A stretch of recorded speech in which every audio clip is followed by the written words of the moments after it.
Welcome to Bedroom Studios Podcast, the podcast where we talk about what goes on behind the scenes in a musician's world and bridge the industry gap by bringing their stories, expertise, and advice to early career artists. Subscribe to join us for a fun chat about life as a creative person, tips and tricks for pursuing an artistic career, navigating the music industry, and more. My name is Emma Della Rossa. I'm a singer-songwriter based in Toronto, and today I'm interviewing Rogan Mei.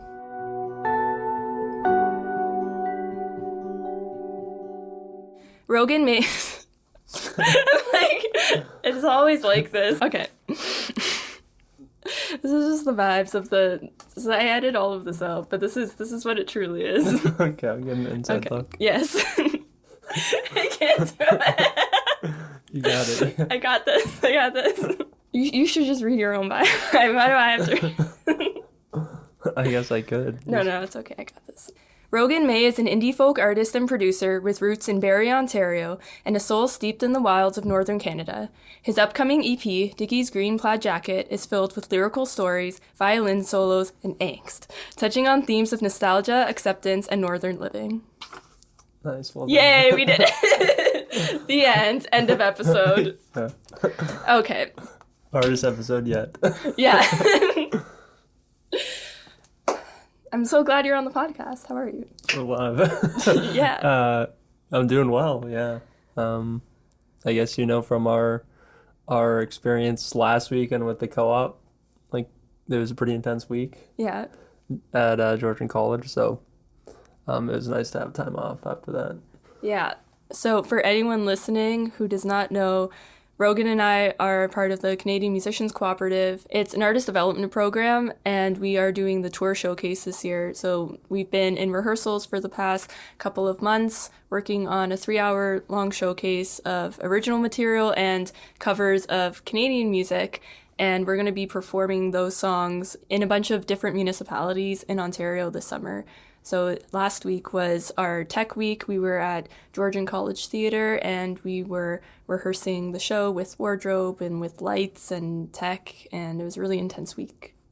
No, it's been good. I'm super happy with the progress I made, like, on the big stage, because I'm used to playing more like, well, my solo shows are always like at bars or breweries or cafes, and then in Toronto, when I play with my band usually, say like this supermarket, Horseshoe Tavern stuff, none of those stages, they're like still stages, but they're like a theater stage where you can like run across it. So yeah, that's like really the only time I've ever like performed on a stage that size, apart from last year's showcase. So I find like it's good to easy to like make progress because there's like new options. Yeah, and there's like more of you can do so much more and test the boundaries more of what you can do and how you move on stage and delivering to different sides of the audience.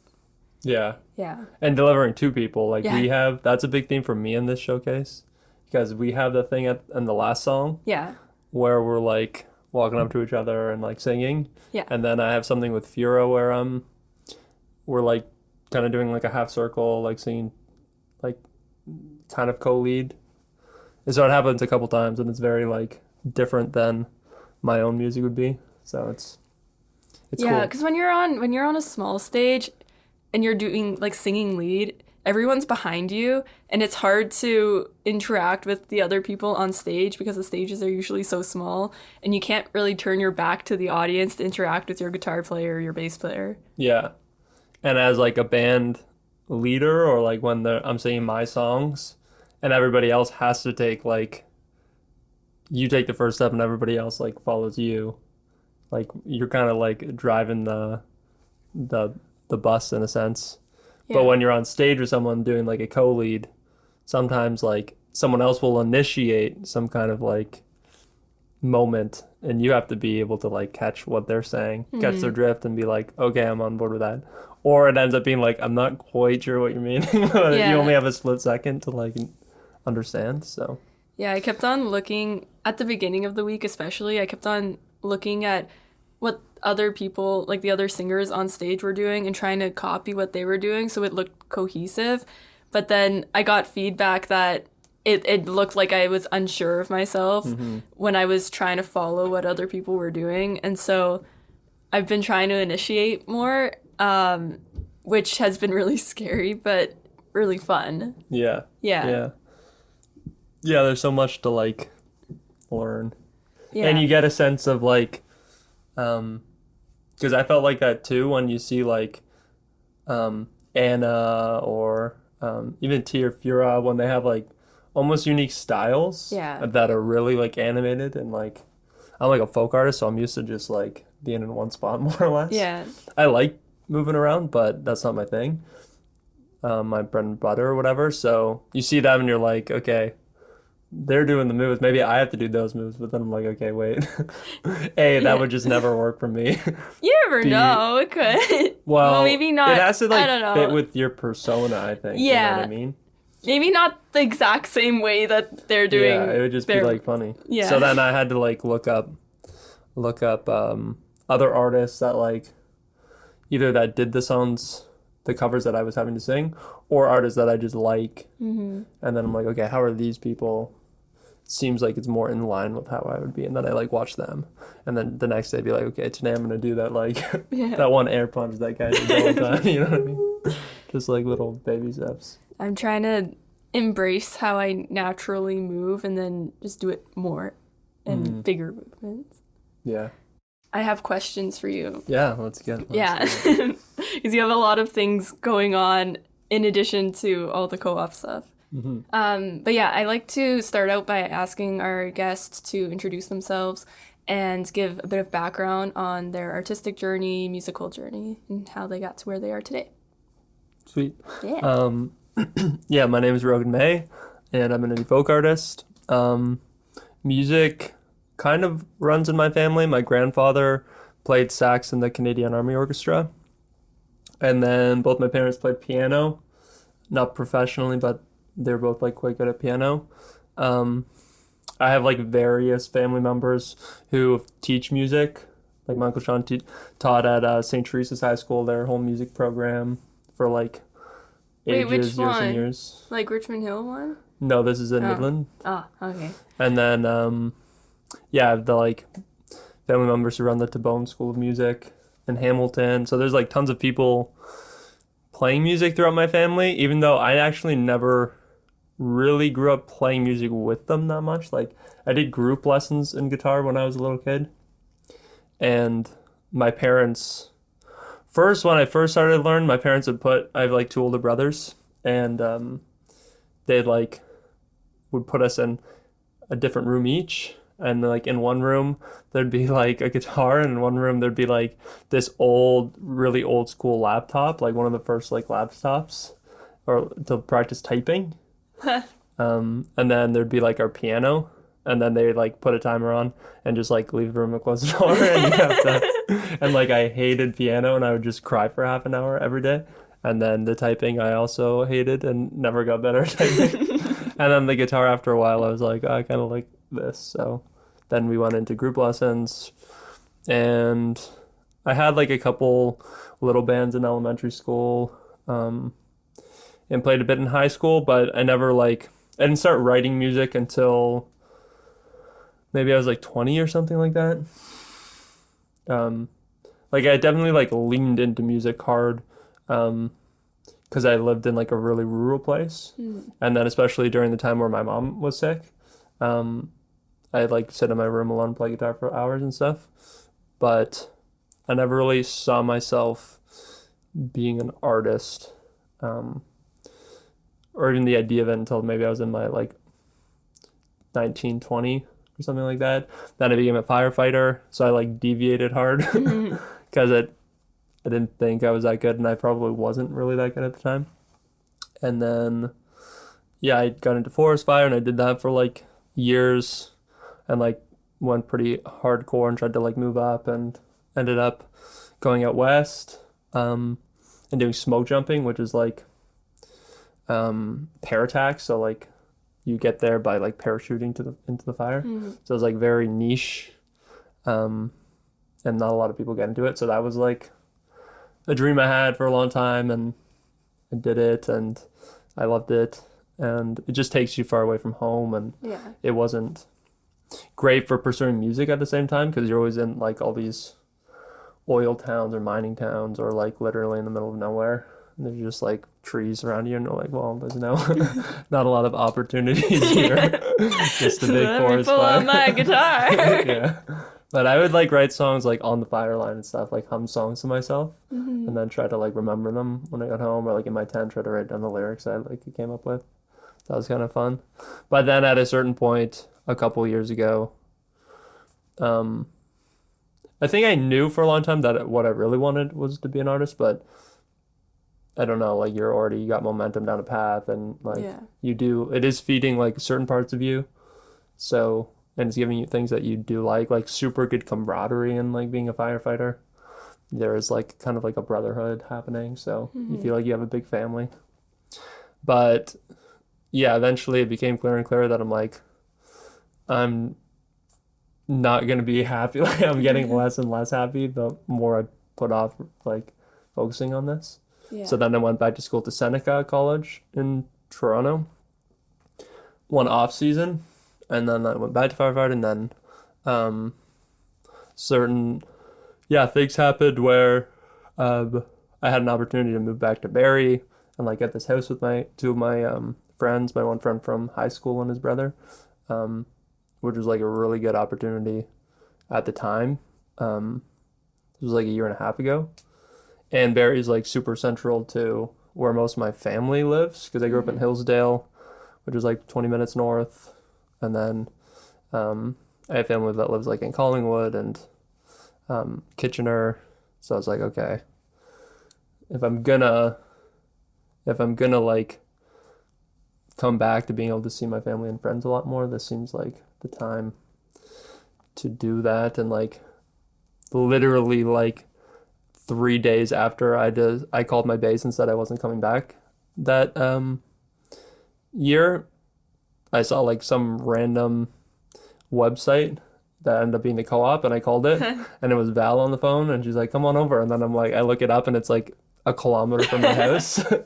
And then I was like, this is like, seems very meant to be. So then, yeah, I did that and my cousin's a drummer, so I'd already been drumming with him for a little bit. And Jacob, I met through Anthony. And then, yeah, I met the rest of my band through the co-op. And I already had like 1 million songs by that time, so I had a lot of like stockpiled energy to be like, okay, then let's fucking do this. Yes. And I just cold emailed tons of venues and like eventually got some that I could play at and like worked. Yeah. That's awesome. And then so the last year and a bit I've been going like really hard and then recorded an EP, which is like coming out now. Yay. As like singles pretty much. And yeah, it's been really good. I'm super happy with how things are unraveling as of late. How many songs are on the EP? 7 songs. Yeah. That's pretty substantial. Yeah. That's exciting. Yeah, it's like right at the point where if there was any more, it'd be like, You know. yeah. I'm still gonna put it on like vinyl and stuff, I think, because I've just always wanted to do that. Yeah. But yeah, it was a good amount of songs for like the time and resources that I had available. Because obviously, the more songs you do, the more money you're paying people, and like costs a lot of money. Yeah. And I'm doing it like pretty cheap because I just like have good people right now around me that are doing it for less than they could do it for, you know what I mean? Mm-hmm. Or maybe even that they're like worth, like they're all amazing musicians and, but they're all young. So that's kind of just like the way it is at the same time. Yeah. Like building relationships. Mm-hmm. And like everything you learn from being on a project and like playing out and, yeah.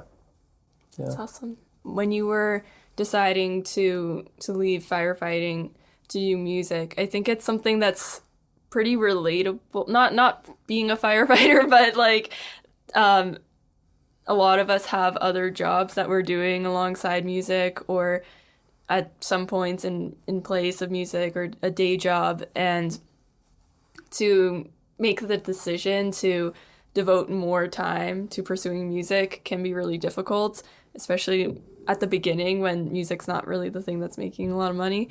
And so I was wondering if you could talk more about kind of what went into that decision and how you made that jump. What went into it? A lot of stress. Yeah. It was honestly more stressful though when I came back, because the smoke jumping was very like clear that I think maybe if I had like a huge career, maybe you could do both and be gone for like, you could do a short season they might let you do and you're gone for 4 or 5 months, and then maybe you just like tour at the end. But if you're trying to build your career, like you need so much consistency that it was kind of like probably not, like I'd already been trying for years to do both, and it's like, okay, I'm not around in the busiest part of the year for music. So that was good in one sense. At least there's like a clarity with that. Whereas like you have to choose. Is that what you mean by clarity? Like you can't do both, you have to do one or the other. Yeah. Whereas when I came back and I was my like, like security brain and like make money brain was like, well, I have a good resume, I could do structural firefighting. And I was actually enrolled in a structural firefighting like course. And I put like 10 grand down to like secure my spot in it because it was super competitive to get into this program. And then I felt like so sick when I paid for it because I was stressed about it for a long time. And then I just like knew that I'm like, now I'm just going down this other rabbit hole where I'm like, now I'm doing another form of firefighting and I'm still going to be like drawn to music. And now potentially it gives me financial security. But yeah, it was more difficult to choose between that because I'm like, this is something that you could work for like 30 years, you had a great pension, blah, blah, blah. But that may be more like risky financial move, but like better like heart-led move was to just like cut that off too, which I'm super happy I did. Yeah. Ended up doing. But yeah, there's like an insane amount of people that have some kind of artistic side thing that they like half secretly like really want to do more of that yeah, it is tough because the other tough part is it's like you have an identity. If you're like, when I was firefighting, it was like part of who I am. Hi, I'm Rogan, I'm a firefighter. That's like who I am. And then when you cut that off, it's like, who am I? This thing I've been like using beside my name for like 7 years is suddenly like gone. Yeah. So you feel like it's like a weird, you have to like divorce this like other identity, which is hard. Yeah. And I think you have to have, like, it helps to really believe in yourself, but then I think you can also do it just by putting like one foot in front of the other, and then eventually you see that you're this other thing, you know what I mean?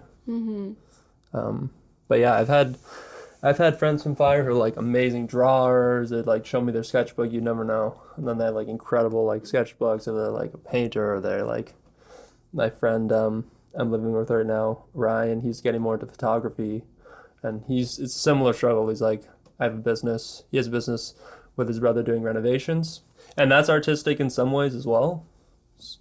But then, he's drawn to like wildlife photography, and it's like, okay, there's this like identity crisis. You only have so much. You can only go like full out on one thing.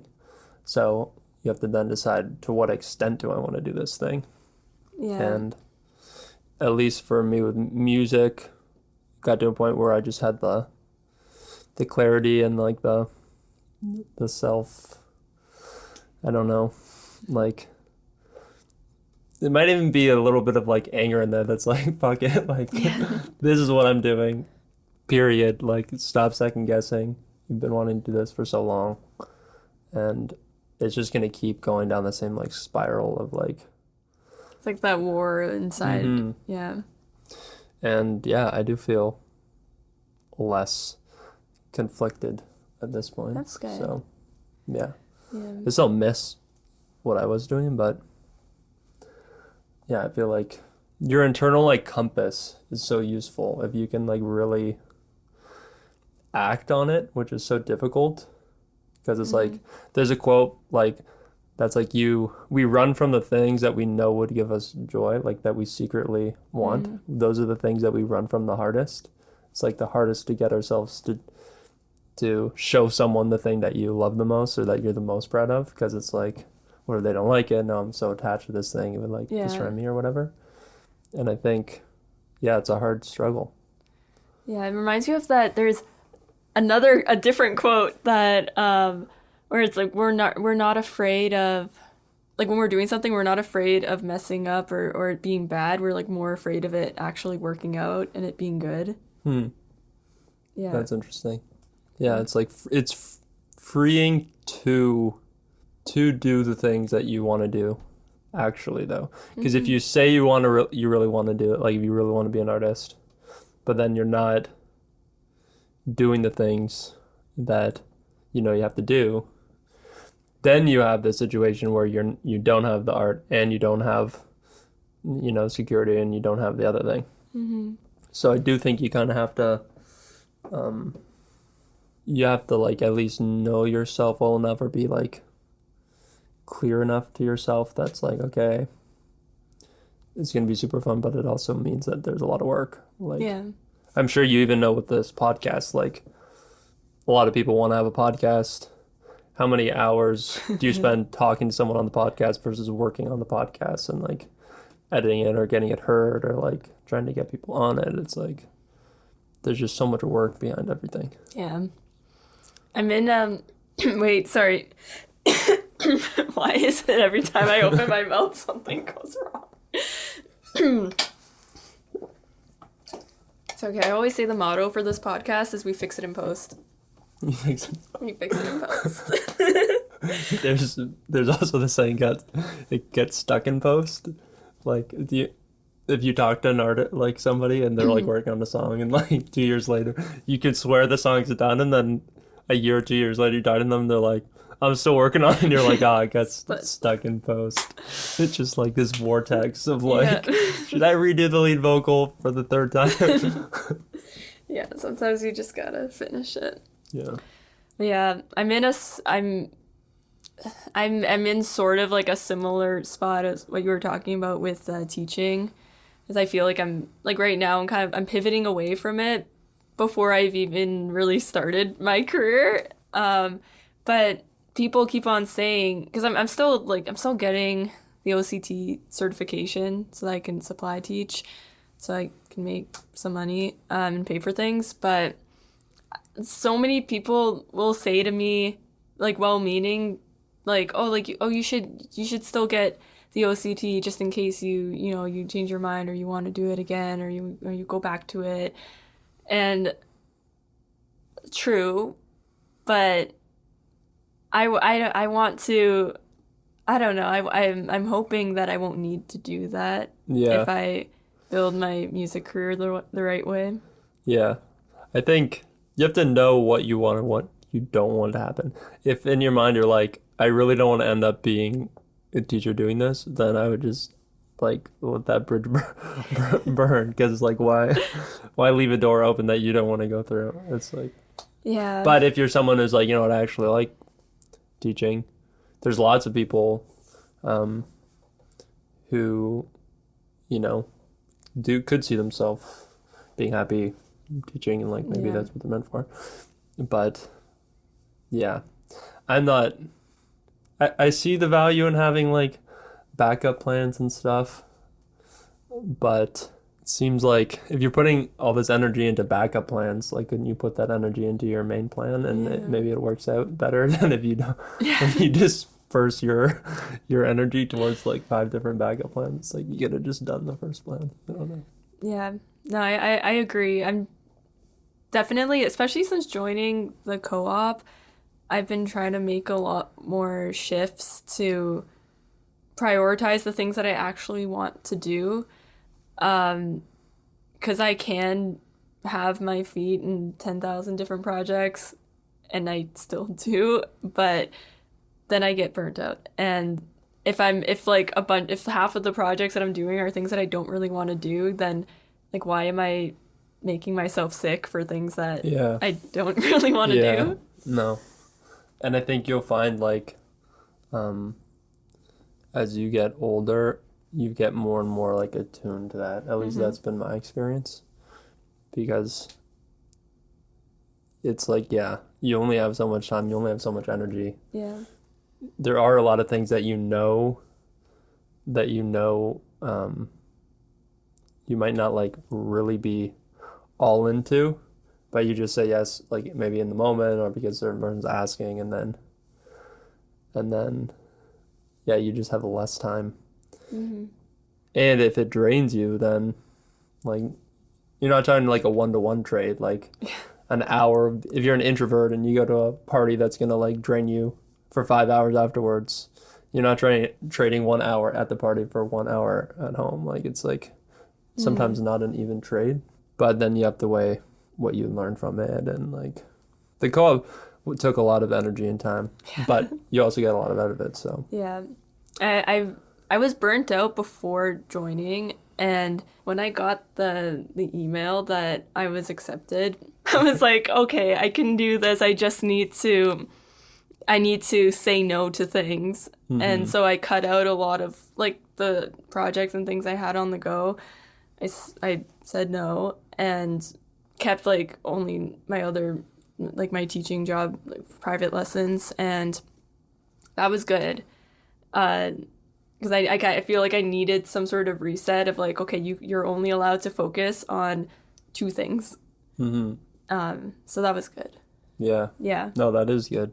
I feel like that's something in our society in general could be better at, is like teaching you how to say no. Like it's such a powerful thing to say no to people, but then obviously, you can hurt people's feelings, and sometimes there's like this weird thing where it's like, it seems like there's an obligation for you to say yes if you don't have something else planned that time. If you say, hey, do you want to do X, Y, or Z? And I say no, and you say, well, why? What are you doing instead? And I'm like, nothing. I just don't want to do that. Now it seems personal. It seems like mean or weird or something. But sometimes it's the best thing for you as a person to just say no.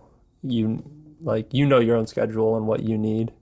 And I feel like needs to be more of like a cultural shift where it's like, maybe it's okay for someone to just say, sorry, no. Like people need to be comfortable with the fact that someone will say no to them, but then the people saying no need to be comfortable with the fact that there may be pushback, or people try to convince you otherwise, or people might get mad at you. Yeah.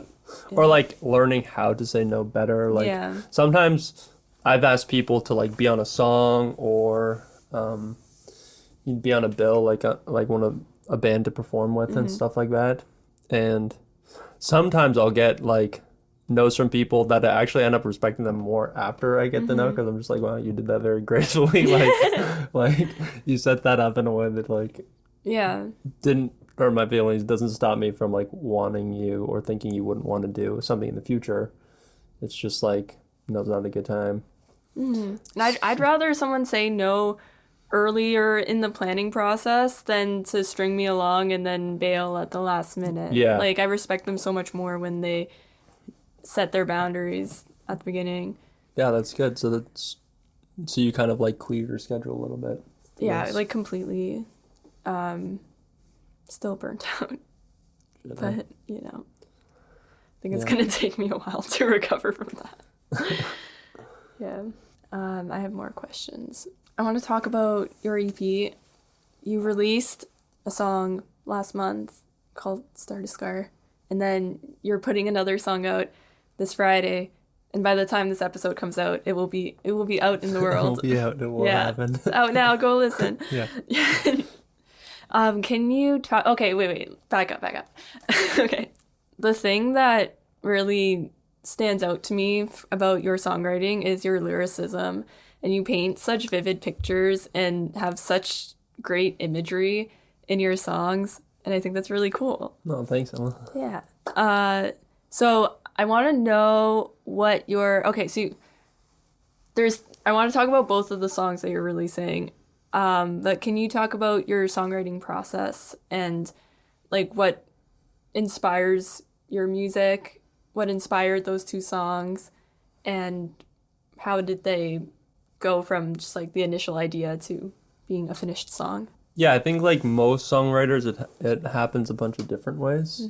The themes on this project are like nature, nostalgia, northern living, a little bit of the angst stuff, and it was all very like the title of the EP is called Dickies Green Plaid Jacket, and it's kind of like these things that we hold on to that we've had for a long time that we can't let go of, but the jacket's like torn, it's falling apart, and it's like clear to probably people around you or even to yourself, like this thing's had its time, like he kind of needs to be put to bed, but it's That's just when you hard. turn it into a pajama.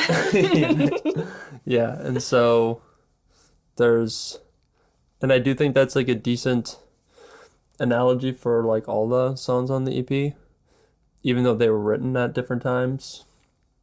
A lot of the songs on it started like way before they like got finished. Like they're like a little idea I had like in a car a couple of years ago, and then over time I came back to it and I was like, sometimes it's like I come back to a song and I'm like, I try it and I'm like, no, I still don't have the tools. I still don't have I don't know how to solve this puzzle.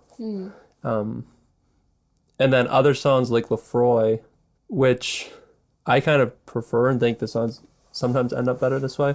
But it's like I saw this painting at the McMichael Art Gallery in Kleinburg, which isn't too far from here. It's really cool if you've never been. By Lauren Harris called Mount Lefroy. And it's like this beautiful painting of a mountain. Lauren Harris was like a super famous painter. Cool. And then I was with my mom. It was her heart transplant anniversary. It was like 13 years or something, so we'd always do something like that. Nice. We both like art, so we'd like do that sometimes. And then, yeah, I was standing in front of this picture, and then I just got like a melody in my head, and like the image of like someone like climbing this mountain. And then in this case, like over the next like 2 or 3 days, I just like wrote an insane amount, almost like in a trance, and then kind of like compiled it down. And then it stayed in that form for a while, for probably like a year or something like that. And then last year it was in the showcase. I don't know if you know that or not. I did my research, so I do know that. And then Fiora was the artistic director last year. And I can't remember how it came about, but the whole idea of having this like big build to a choke point came up, which we did, and I really liked that, and I thought it was kind of unique in this genre, kind of, even now that I'm thinking about it. The structure of the song's really kind of weird too. It's not just like verse chorus kind of thing. Anyway, so it got like changed again a little bit there, but all the lyrics were the same. And then I ended up liking that version and thinking it was a little bit just like fit well and was cool. So that's how that song got written. Yeah. Then other times, yeah, it's just like you're driving in the car and an idea comes to you, or like you're walking, or since I'm in renovation, sometimes I'm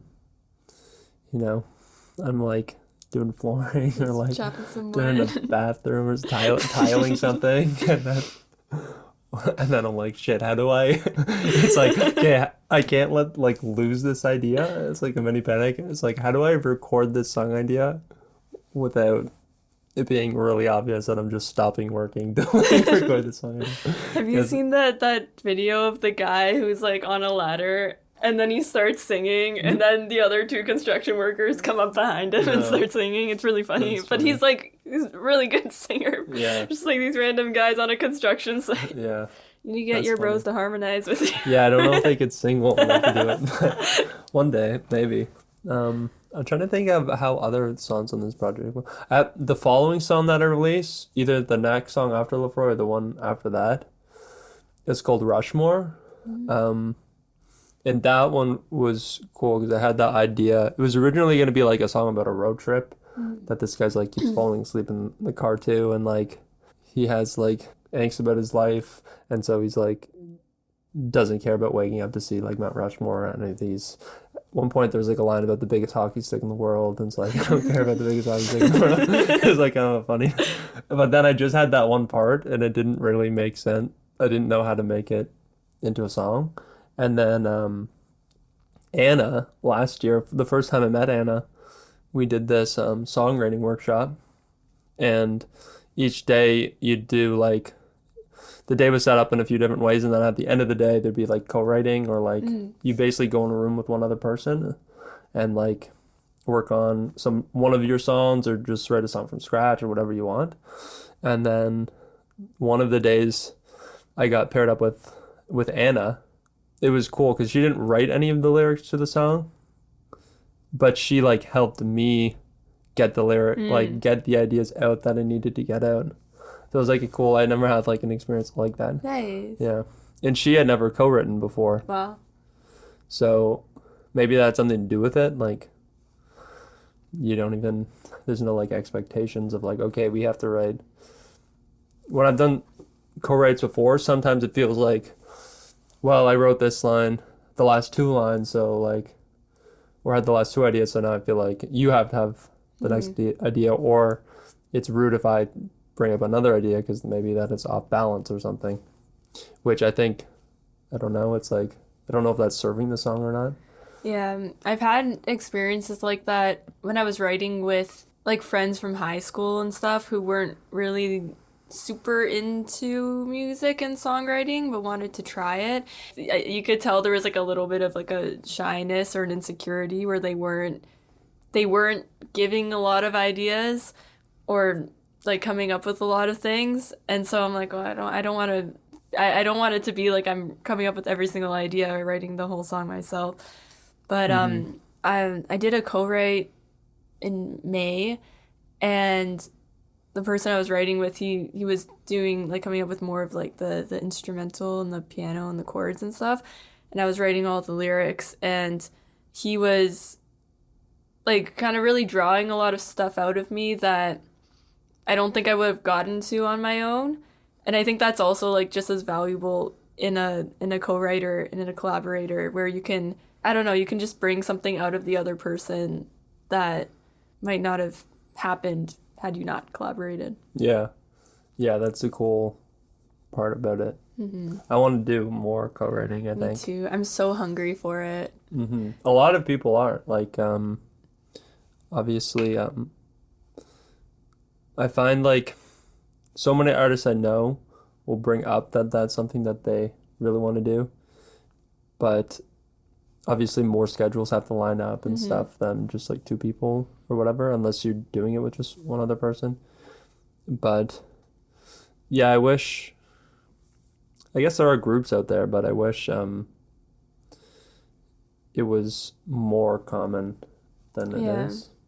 But I guess that's just an effort thing. I could probably, if you gave people enough time, I could probably be like, okay, what about this date? It's like 6 months from now. Let's all just That's how it goes. let's just put it off our calendars. We'll make it happen. But yeah, that was cool. Anna, what's her last name? Goldsmith. And it was interesting because she's so much younger than me. Anna's only like 17 or something. Yeah. And I'm 29, so it's like she's, like 12 years younger than me. She's very wise. Yeah. But it wasn't so like talented. She's so good, yeah. So good. She's so good. But there's that song. Then there's a song North that I really like. It's about like hitchhiking. Have you ever hitchhiked? Yeah, I used to do hitchhiking a little bit, yeah. Yeah. And I did it when I lived in Australia. Damn, you lived in Australia? Yeah. Yeah.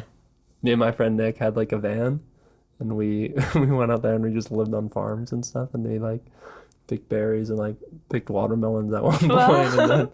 and then I went back. We came home, but when we left, we were like, we're gonna buy a two-way ticket back to Australia because we were so close at the time. We're like, oh, we don't want this to end, but that was when I started going into firefighting, Hmm. and he convinced me to go home. I didn't even want to go back into fire. Like, I had never done firefighting. He convinced me to do it, to go back with him. And I was like, Nick, that's a long shot.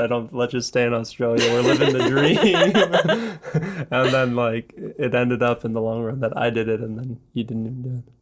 So it was kind of funny how that worked. But I had this return flight, Yeah. like 6 months later, to go back to Australia. And so I had like, I had like 1 year of firefighting under my belt, and I'm like, I have this ticket. I'm gonna go back to Australia and get a job as a firefighter in Australia.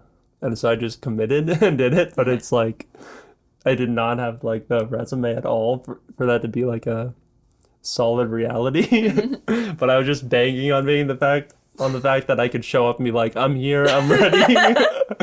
Like I'm in Australia, like I'm gonna go, and they're just like, we're interviewing people with like 6 to 10 years Oh of experience. no. And then I didn't get the job, and then ended up going like on a dive trip, and like I had to hitchhike because I didn't have a ton of money, and I just thought it was cool to I hitchhike, think we all thought hitchhiking was cool at some Yeah. point in our lives. and it was awesome. They're like the nicest people, but the song's not about Australia though. It's about like the area around like Georgian Bay and Calgary, up to Calgary and stuff, because I spent time like out there. Thanks. So yeah, that song was cool. I wrote part of that song like part of it was written I think near Banff. I remember like I had the song, part of the song, and then I stopped like on the side of the road and there was like a decent view, and I just like sat like leaning against my car trying to like figure out other lyrics for like an hour or something. So it was kind of cool. A lot of my songs are connected to like places in my mind. Yeah. I think that comes across so much. I think like even like places that I'm sure I've never really been to any of the places that you talk about in your songs, but I still see pictures in my head when I listen. Yeah, it's like it's very vivid. That's sweet. Yeah, Yeah. like I don't know. Yeah, I don't know if that's even conscious, or I guess that's just like what it is for me, how it goes. But yeah, I'm glad that it comes through. Yeah. Sometimes we're like, I don't know if this is too specific, but whatever. Yeah, I don't know. I feel like lately when I'm listening to lyrics, like I'm not getting, I don't know if this is just because I'm tired all the time, but like I feel like I'm not getting all of the words, especially on the first listen. And it like kind of washes over me like a poem that you don't quite understand.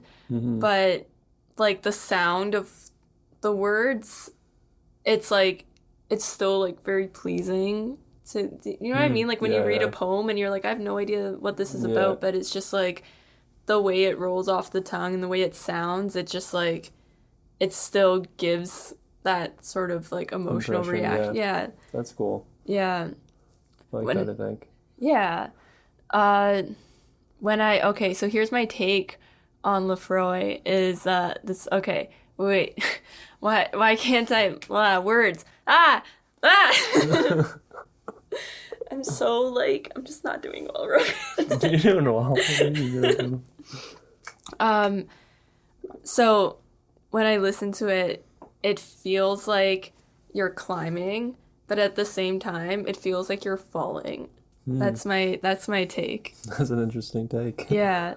Like you're like emotionally falling, but Yeah. you're like reaching out. You're trying to Yeah, find yeah. something.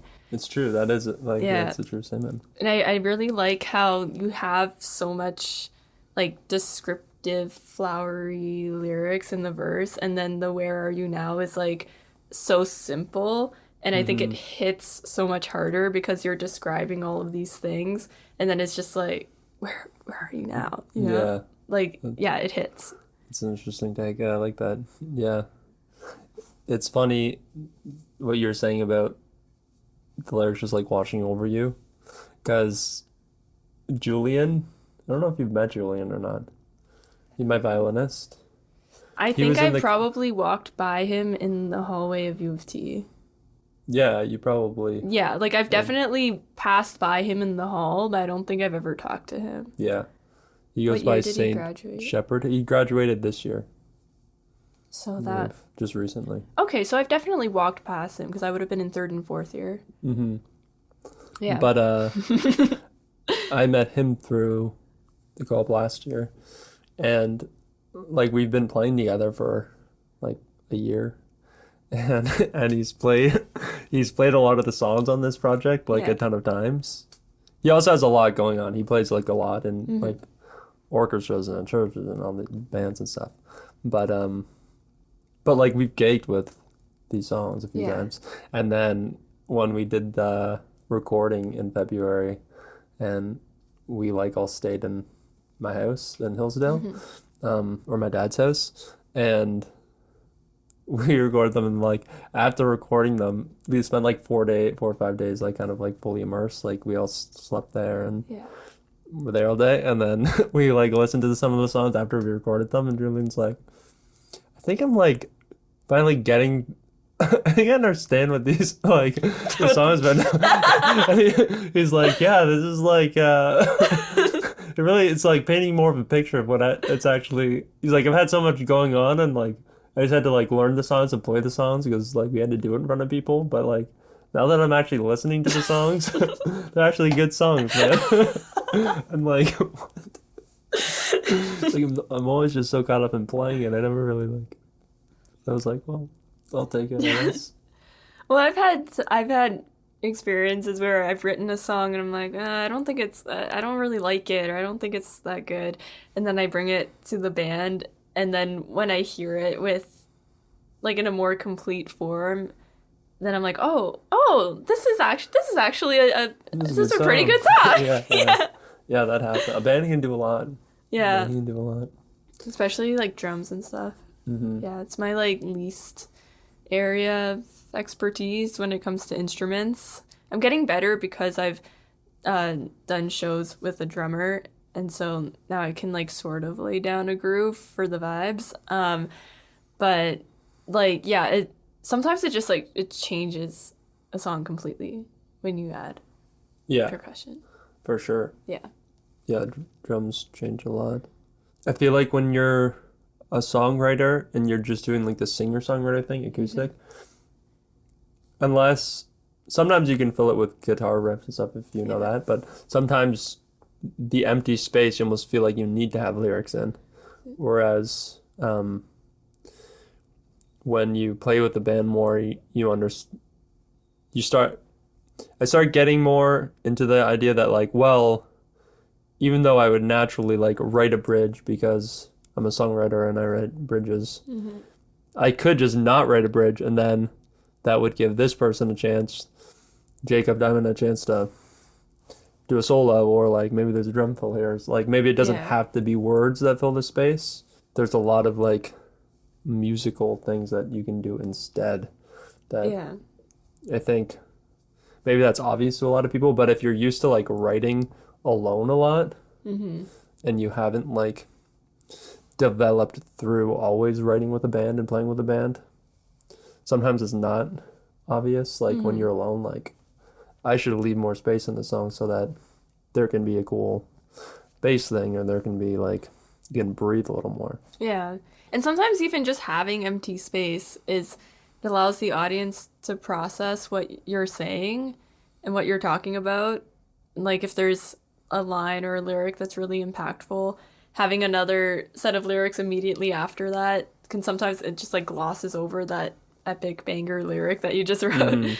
But then having space can, I don't know, it can be a tool in your songwriting toolbox. Yeah.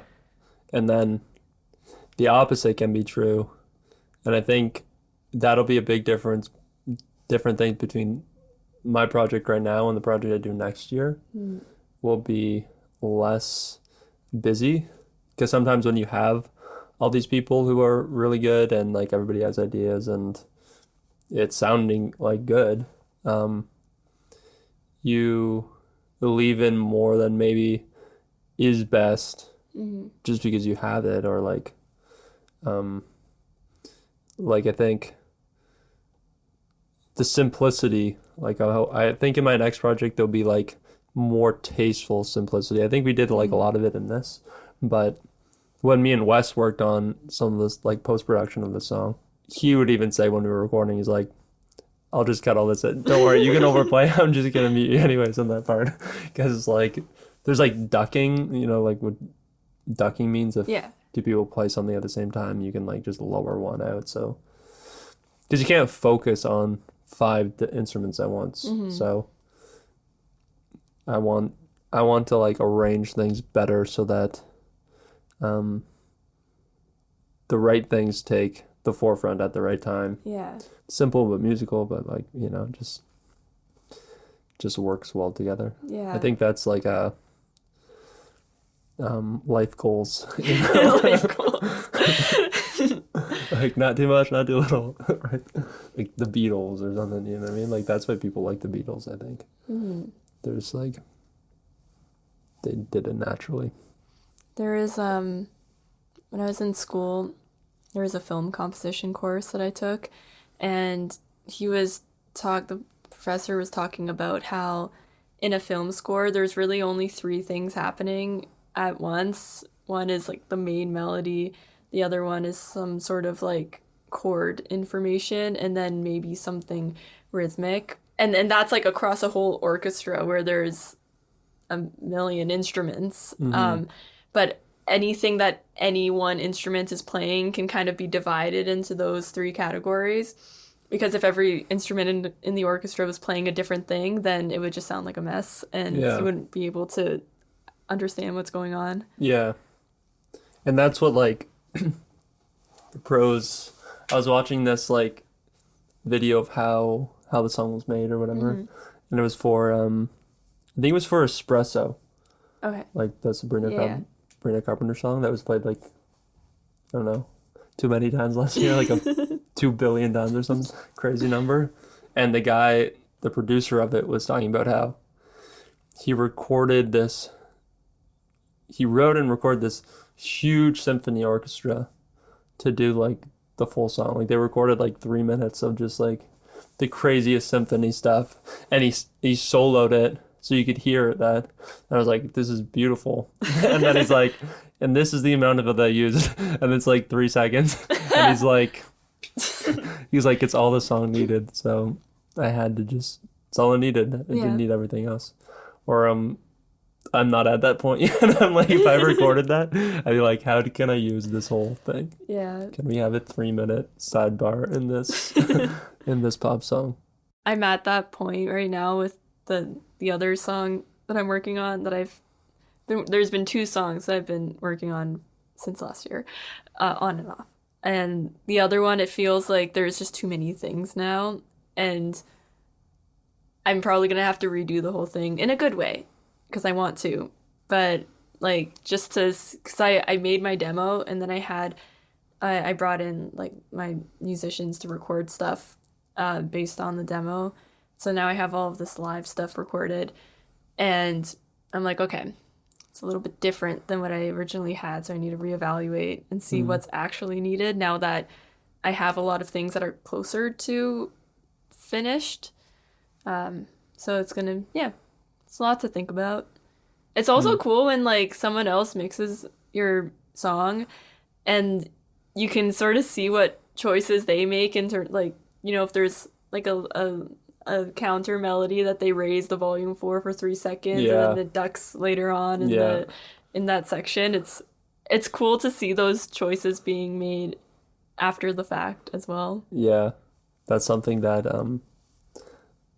that me and Wes Covey, who's also my bass player, and through the co-op, is mixing like this project, and part of the reason I was originally going to do it myself, and then part of the reason why he's ended up doing it is apart from him being on the songs and like there's an initial trust there, but my process, I was like upfront of like I like control and like there's a lot of benefits if I do it myself that I can have.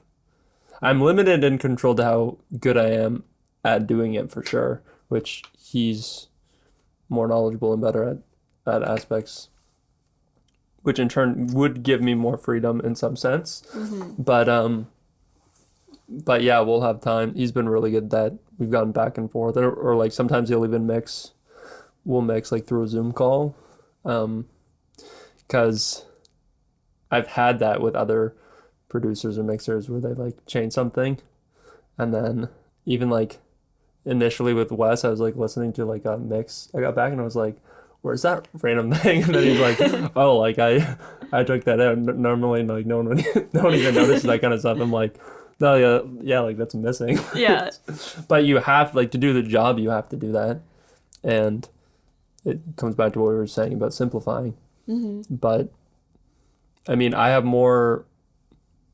had more control working with Wes than I probably ever will with anybody else, because he's willing to do that, even though it takes a lot more time. But those are the things that it's like, it's tough because some people know more than you. And if you hand off your song to get mixed by someone and they do a bunch of things and they're all for the better because they're more experienced, then like that's a good thing. But then, I don't know, I run into this wall of like, that I want to make the choices. But Well, you have the vision for it, especially if you know stuff about mixing. Like you know what you want. I don't know. I found for the last song I put out, and because like when I make a demo of something, I'll do like whatever rough version of mixing that I know how to do. It's not the best ever because there's a lot of things I don't know, but at least it's not like 100 tracks of dry vocals without any reverb on them, you know? And I do a lot of like volume automation and panning, and I do my best.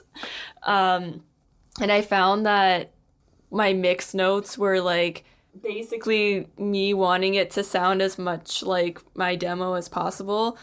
But when I reflect back on it, it's like it's more of like in my demo, I made certain choices of like, I want this instrument to be heard here, or I want, when I have all the vocal backgrounds come in, I want this higher harmony to be a little bit louder than the middle harmony, and then later on I want the lower harmony to be louder. And those were the kind, like, it wasn't necessarily how the mix sounded because, you know, I'm not an expert at mixing, and I trust my collaborator to, you know, do his job well because I know that he does a good job. But it was more of like kind of the artistic vision of it that I was lucky I have a great collaborator, and so I was able to, I think like he sends the track on where you can like make comments on the timestamps, and I think I had like 50 comments the first time. That's he's like, that's not bad. I've had somebody give me 80 comments before. I'm like, okay, it's okay. I've actually never done that before. Yeah, it's called Samply. Yeah, maybe I'll try it out. That's cool.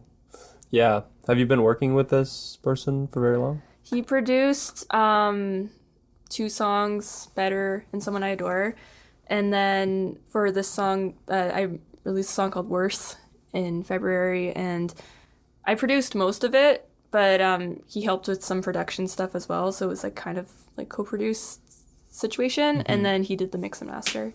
So a few, yeah, over time. How many months would all that have gone by? I don't know, because Better and Someone I Adore it was like my last year of undergrad. I got funding for my school, so I did those 2 singles, and then first year of Teachers College, I was just doing that, and then I released those 2 songs that year. Second year of Teachers College, I did Worse. So, and that was this past year. Okay. Yeah, so wow. I feel like there's a lot of value in once you know you work well with someone. I'll say two things. First was what I was gonna just say, which is like there's a lot of value in like the time you've spent with someone working on stuff. Because I can tell with the Wes already, like we're working on songs.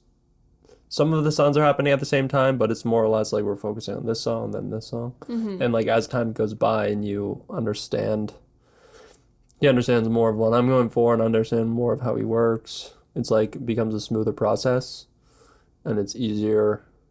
I feel like it just automatically becoming more effective, and I'm like, oh, this first mix is like a lot more of what I was thinking, blah, blah, blah. Yeah, he starts to know your preferences. Yeah. So there's like a lot of value in that because say you have like two people, one's like a 10-year mixing engineer who's worked on all these crazy things, and they're gonna charge you $600 or $700 to like mix your song, but you've never worked with them before.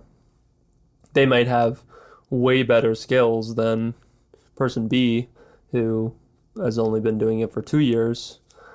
But if that person's worked with you on like 10 songs and they understand you, they might actually give you a more in-line product than the person who has like all this experience. Like the experience in the industry doesn't necessarily reflect how well of a product you're going to get out of them. Yeah. That makes sense. I think especially for the kind of music that you're making, it's like there's like a level of authenticity in it that I think is really important. And like I don't even like I'd say like I'm more pop, but still like makes things that can sound kind of folky.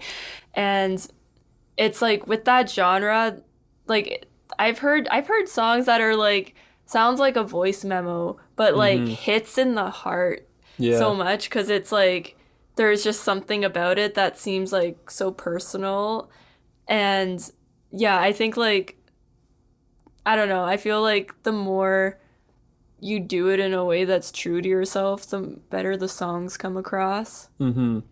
Yeah, I think in like you got the people that are important, and then there's like environment. It's like how well do you need to know the environment that you're recording it in? I saw some, okay, wait, sorry, I wanted to ask this. I saw some BTS footage that was like live off the floor. Is that how you recorded the songs? Like all of you playing at the same time? Footage? But behind the scenes? Oh, hey. What did the scenes look like? It was like you guys playing in a room and recording it. Was that like for content or was that in the background? Yeah.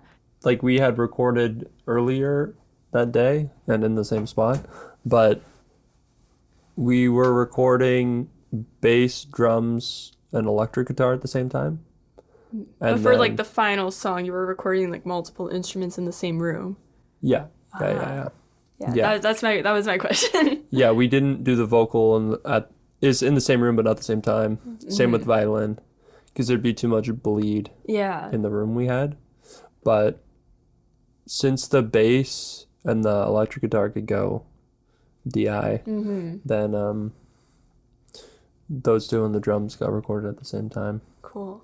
I did like scratch. Basically, the way we did it was in the morning time, I had like maybe 2 or 3 songs we were going to do each day. And then in the morning time, me and Wes would wake up and record the acoustic guitar, like the scratch guitar track, and then a vocal, scratch vocal for the rest of the band to play to, because that had worked before for me well. Yeah. And then, then the bass, drums, and electric guitar, we would record to that, which would be like, and make it onto the final song. Whereas my acoustic and my vocal would have to be redone. And then after that, then Julian would put on the violin. And then we would do the backup vocals. Nice. But we went very like song by song. Yeah. And then me and Wes went back like a couple days later and then did all the vocals. I think of the whole EP in one day. Wow. It was a long day. Yeah. Yeah. My voice was very tired. And I brought like Star to Scar was the first one we did, I think. And I remember that at the end of the day, like we should have like circled back and re-recorded Star to Scar because I don't know why we started with that one, but there's that like it ended up well in the final Sounded product. good. But when it's like early in the morning and you're starting Yeah. just to get into the like It's like every mindset time we and you're start the day at the co-op with Lay It on the Line. yeah, it takes time to like warm up and Yeah. but yeah, so it was good. I like doing it that way. I was really happy with the recording process. I would definitely do. I'm probably gonna do my next project very similar to how I did this one. It felt very right and like comfortable and like Yeah. because I've recorded at some studios in Toronto before. Jack Kerouac was done in Orange Lounge, Banger song. So good. yeah, it's a good. I Yeah. like the song. It's But so good. the vocal I actually did at home, but most of the song was done in Orange Lounge, which was a super cool place. But every time I go to like a recording studio, like they're always nice people and everything, but it seems to me like, especially in my genre, it just seems weird to be like, okay, walk in. Oh, I've never met you before. You're gonna work on this project that's like means everything to me right now. It's like, what? It just seems. And there's this like ticking clock because like every hour there's all this money on the Yeah. line and time can get wasted and I've had times where like where we were like in this room trying to figure out the producer or whatever was trying to find not at Orange Lounge but a different place was trying to find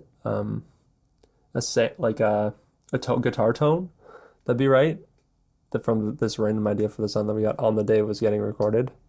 And then we're like going through these different tones and I'm like, okay, what are we doing here? Yeah. Like time is going by. This is costing me so I can figure this guitar tone out at home and not pay like $90 an hour. So it's like doing it in this way, converting something.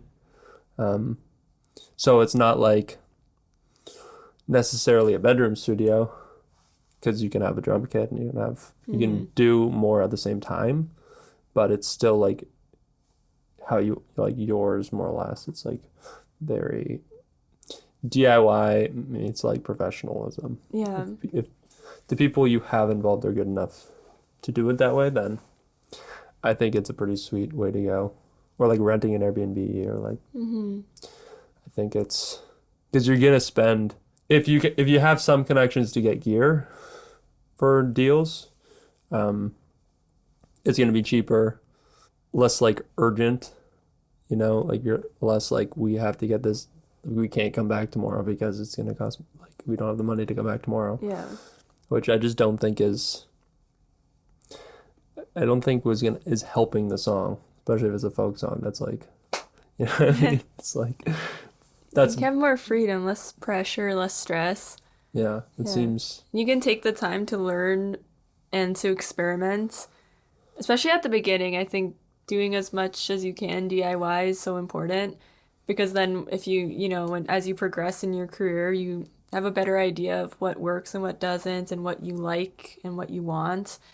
And then you can make better choices instead of spending a lot of money up front and not really understanding what you're trying to do or what you want. yeah. You have to have a really good idea of what you want if you're gonna go the legit studio route Yeah. and hire. Sometimes if you hire like a drummer who that's what they do, like they're just a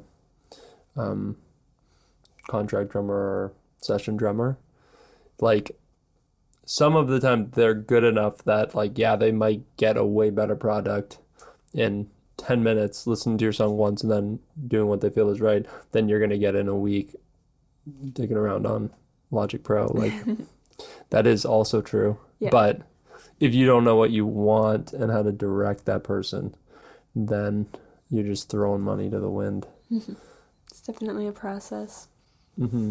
But you need like people. That's Yeah. why the co-op's been good. Because Yeah. if you didn't know a drummer, you come in, meet, like if you did the showcase, you meet like 3 drummers right there. Or if I've never met like someone who plays a flute. Oh, really? No. I feel like so many people. I feel like so many people play. No, that's just because Yeah. I know all the. It's because I play flute and I know Yeah, other flute exactly. players. My aunt played flute when she was younger, but I've never. Yeah, you're literally That's fun. active. Well, let me know So if you it's ever like, yeah, if need I ever have flute. a song, then it's like, Yeah. now I know someone. But it's hard if you don't, like, for me coming from, um, in the time where I was like wanting to record music, most of that time I was like in the trades or in more like blue collar work. So it's like you have to find a way to get your foot in the door of Yeah. one of those little like hubs of people that are making music, Yeah. where it's hard to do it all yourself. There's so many other things that we could talk about, but I feel like we should start to wrap. What time did you have to go? 6:30? Yeah, how far is Okay. Jacobs from here? I'm not sure. I think it's half an hour. Something Yeah. like that would be good. Okay. So I'm gonna skip everything else then. I'm going to. So I have 2 questions at the end that I ask everyone. The first one is, what piece of advice would you give to an emerging artist beginning their career? Oh, it's a big question. Piece of advice would I give an emerging artist starting their career? I would say to just find opportunities and do them, or make opportunities and do them. Like even opportunities that you think might not become anything. I lived in like Sarnia a couple of years ago, and at the time I was just like looking for anywhere I could play guitar. And I'm playing guitar at this church, this random church, for like a couple months. And this guy, Paul, who was like running the music thing there, I got to know him a little bit, and then like I left Sarnia and stuff, and it was kind of like I got better at some chord changes, but like, that's just a random thing I did. And then literally today I got a message from Paul being like, "Oh, I've been following your progress Aw. and like super cool to see, and like I have this cousin Rob who's like a big producer in Toronto, and like I'm gonna email him and connect you guys." And it's like That's cool. I never would have thought like years ago that doing this like random thing would lead to something bigger, but you just never know. And I feel like it almost always does lead to more than you'd think. Like you say yes to the co-op opportunity. Next thing you know, you're talking to them on a podcast. You know what I mean? Like just doing something, getting out of the bedroom, ironically, for the show. It's like you need to have the bedroom time to get better. But if you don't step out of your front door, then you're just screwed. Like nothing can happen for you unless you put yourself out there or out there online or whatever. But the best is, I think, it's in the real world because it's just more real when you're really out there. But Yeah. Gotta be part of the community you want to be part of. yeah, and it's awkward if you don't have a lot of connections or people that are doing those things, because you're starting from like a blank page. All you need is like one thing, right? Yeah. It's like, And a lot of times when you meet one person, then it opens the doors to you meet their community, and then from those people you meet other communities, and it's and it just spirals, and now you have a bunch of people like, yeah. That's good advice. Okay, what's question number 2? The last question is, do you have a music recommendation to share with our audience? Yes, I have 2. Sorry. Yes. I'm trying to think. I want to plug Jacob and Julian here because they're both people in my band that have their own projects. Jacob Diamond and then Saint Shepherd is Julian's, and I really like both of their music. I'm part of why I'm super stoked they're in my band. Jacob has a song out called Peace of Mind, which is really good. He has great songwriting, great voice. And then Saint Shepherd, I forget the song that I was trying to think of. But just look up Saint Shepherd. I like all of it. It's very like a little bit throwback to like maybe the 70s, but then also like some new energy in there. So cool. Yeah. Sweet. Cool. We did it. High five. Yay. Nice. That was fun. Yeah, it was good. This is the first episode that I ever recorded in my actual bedroom studio. So I'm honored. 38 episodes when we got there. History. We got there. Yeah.